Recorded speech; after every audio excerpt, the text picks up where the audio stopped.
We're real life sisters, Kay and Shi, and we real life want to be your sisters too. Welcome to the family. No takesies backsies. Now let's get on with the Kay and Shi Show. All right, so let's get into kind of some ideas and thinking around integrating some of the best practices for a positive mental mindset. Because we can talk about the importance of it, and we can talk about the reasons why. But maybe you're getting to the point where you're like, all right, but like how do I integrate it, and how does this actually look like in real life? So let's talk about that. All right. So our favorite example of this in practicality is actually comes from the happiest place on earth. Now, if you have ever been to Disneyland or Disney World or even just downtown Disney, you know that there's a lot of intention put behind creating a magical environment where anyone can have a good time.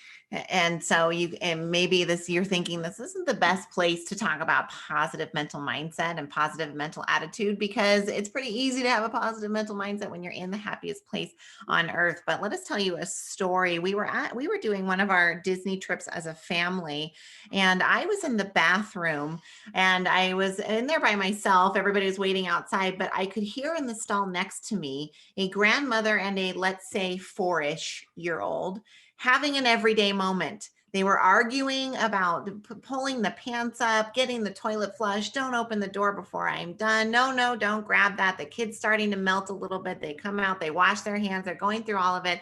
And I'm just sitting there listening, realizing that we have all these everyday interactions and functions that still had to happen, even in the most magical place on earth. So as Shyla and I were reflecting on that story later, she's sharing with me about this everyday moment that she found inside the magic of Disney. We had started to kind of put the dots together into the fact that, well, if there could be everyday moments inside the magic that is Disneyland or Disney World, depending on which one you've been to, could that mean that there's also magic inside everyday moments? And for us, I mean, it seems simple now when we kind of verbalize and articulate it, but it was a really beneficial aha for us, this moment of clarity that like the yin and the yang of it existed, that if for every action there is an equal opposite reaction, that if there was this presence of everyday moments, even in the magic, even in the happy, then there was also the presence of the magic and the happy in the everyday mundane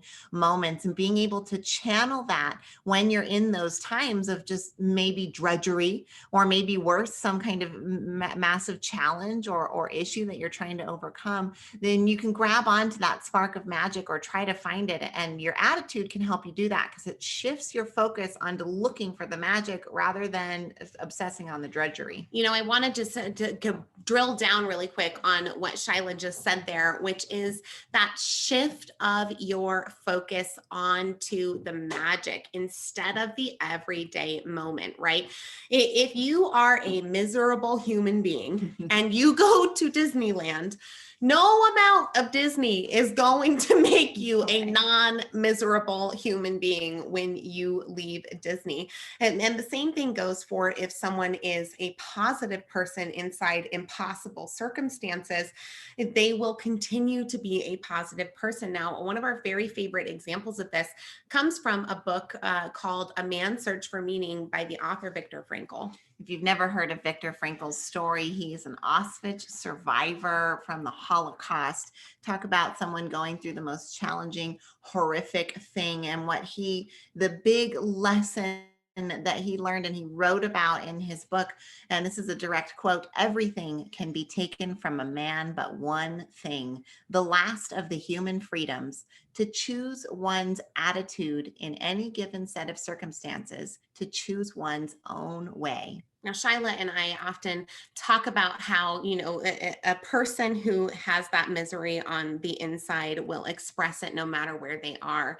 But that when you understand that that misery is that ultimate choice, right?